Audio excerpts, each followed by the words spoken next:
Okay, good morning. This is day 88 of Thoughts or Day in the Life, or Sane Thoughts or Day in the Life of the Schizophrenic Dominic, or Schizophrenic Dominic. And I make these little videos to express some amount of sanity amidst the world going crazy on me and telling everybody that I was crazy or insane. I believe I experienced schizophrenia. I've been diagnosed with schizoid affective disorder, but I don't believe that I'm crazy or diseased. I believe it is a reality to be experienced. In day 17 of these videos, I describe how why I describe myself as a schizophrenic rather than targeted individual. In day 45, I express in the first 3 minutes an intro as to why I make these videos in the first place. And I've written a book called Unveiling the Schizophrenic Tradition. It is posted for free on medium.com. It is basically expressing some of my thought processes that could have gotten me targeted for infliction of schizophrenia and or targeting. And it also expresses some amount of research that I have done to find out that there are technologies, political and digital or machine, that can create voices in the head of people or stalking in the public, and I put them in the book. Okay, so I was gonna start today. I read little books, a little bit at a time out of books, and I express some thoughts or give some ideas into synchronicity and stuff. And I was gonna start with synchronicity. And this morning, my dad looked up an old doctor that was my grandma's doctor before she died in 2011. And he was a doctor for a long time. His name was Dr. Coco, and there's a nice article written in the Signal about a tribute to him. He passed last year in March, and my dad was looking up to see if he was still alive and found out that he had passed. So RIP to Dr. Coco. But there's a great article written by Dr. Jean Dorio in the Signal in April of last year. And that my dad found out that he was going to be buried on April 8th of 2024. And so, okay, so just keep that in mind, April 8th. This morning, I'm reading out of my book, Rise of Wolf 8, in the Yellowstone book. And it discusses that Wolf 8, I'm at the point in the book, I read 2 pages at a time. And I'm at the point in the book where, in the final page that I was reading today, it discusses how Wolf 8, Wolf 8 had pups with another wolf called Wolf 9, and they were born on April 8th. So there's the April 8th synchronicity happening today about the doctor who was my grandma's doctor. Now, this doctor said that uh, this doctor told me that the hospital that ran my grandma's hospital was run by Nazis, and here we have Nazis coming to power in the United States. So that's kind of some weird thing. And then also today happens to, for the 8. Today happens to be episode 88, and I happen to be, or not episode, but day 88 of making these videos, and all these 8s pop up today. So 8 is like, if you go inverse, it's infinity. So hopefully my grandma's living in infinity with Dr. Coco and Grandpa and all that. Okay, so that's the synchronicity that's happened today. Okay, so I was thinking today also that I was reading out of my book on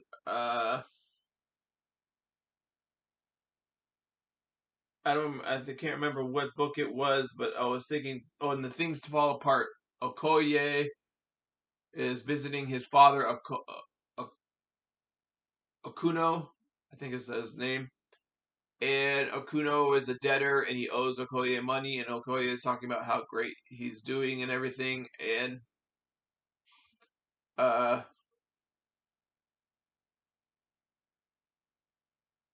I was thinking about debt, the idea of debt, because Okuno, sorry, I just don't have the names right, said that he was going to pay his biggest debts first, and it's the author is bringing in the idea of the debting system. And so I was thinking, we call debt freedom, and I thought this a long time ago when I was being raised in a middle class family that was about to lose their house due to bankruptcy, and uh, I remember just thinking like, that's so crazy. I can lose my home just because we don't have money to pay for it or something. And that opened my eyes, like, and they're calling this freedom. And so it made me think like, debt is freedom, like the idea that you go, and then it just made me think of like, you go into this massive debt for owning a home, and you have to have a job to purchase the time. You have to spend the time at a job working for somebody else for the sake of paying a bank money to live in your home, and then we're calling that a freedom.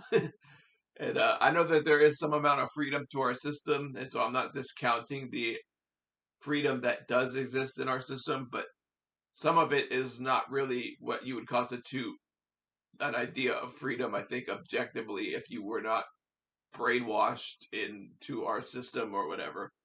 So, yeah. Anyways, uh, that gets it into another. I think I did an episode, or an episode. I keep calling this episodes, but in video number 7, I think I talk about the onion of freedom and stuff. And so I was thinking about, like, we call debt freedom, and now it's even worse. Now it's like people have to go $800,000 into debt to own a basic home in a lot of areas of Los Angeles. And so, yeah, that's kind of crazy, or even more, I guess, 600, not maybe less, a little 600 to 800. At the time when my parents bought their house, it was like 130 or something, or. So, okay.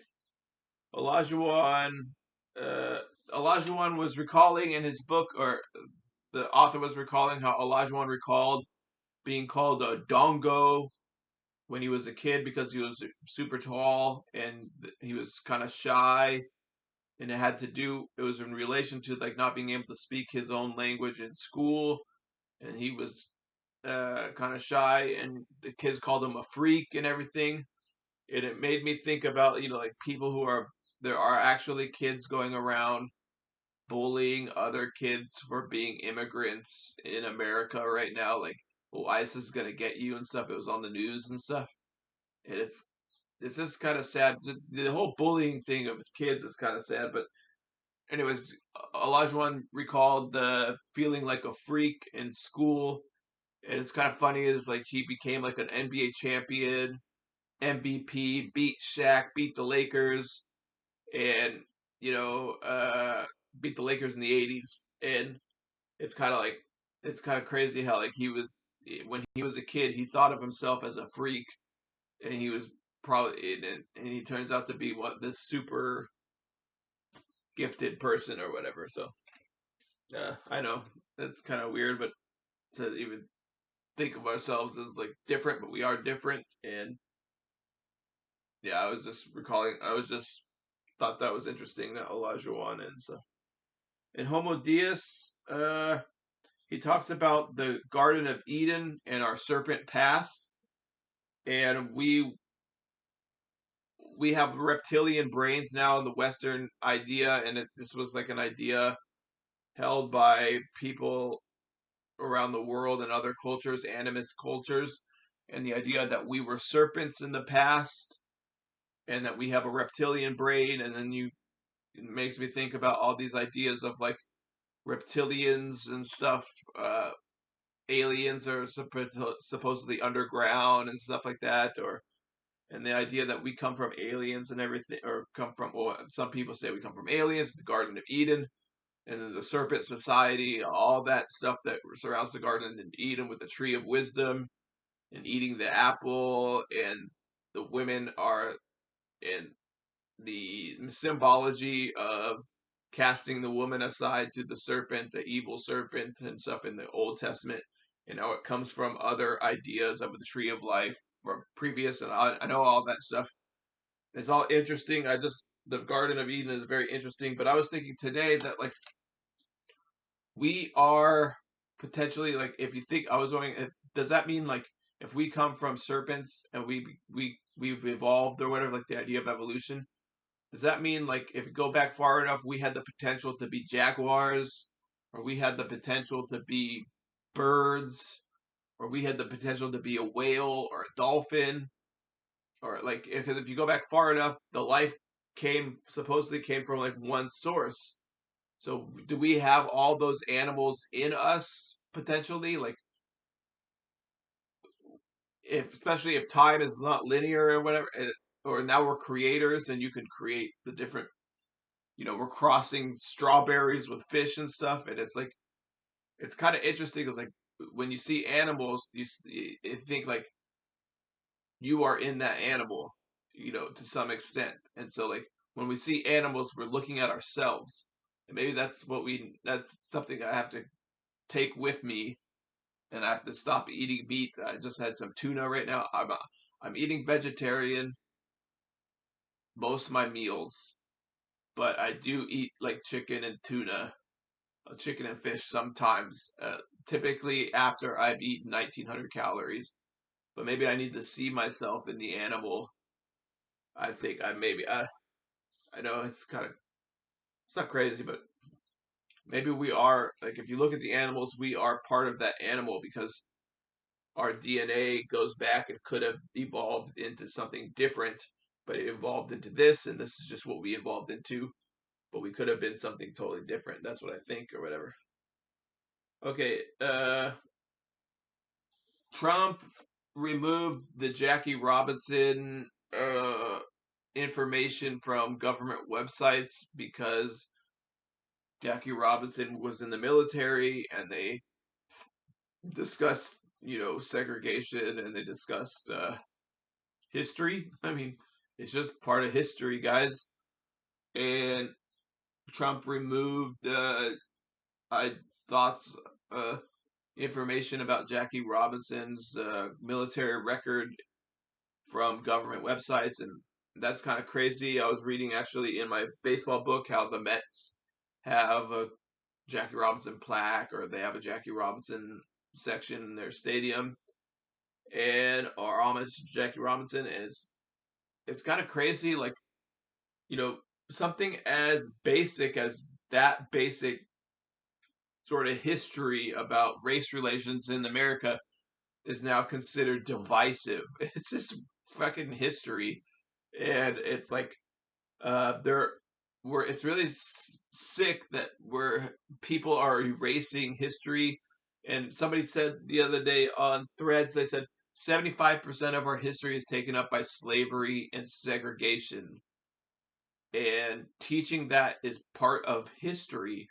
And if you're erasing that, you're just lying to people, and that's creepy. Okay, that's called creep show, and you're a creep if you don't want to teach people about the history of this country. And I hate to say that, but like it's true.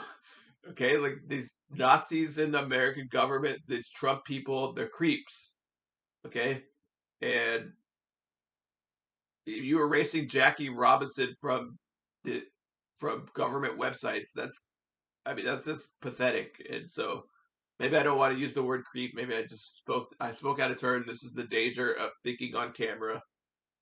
But that's just the word that came to my head right now. So uh, maybe I went a little too far.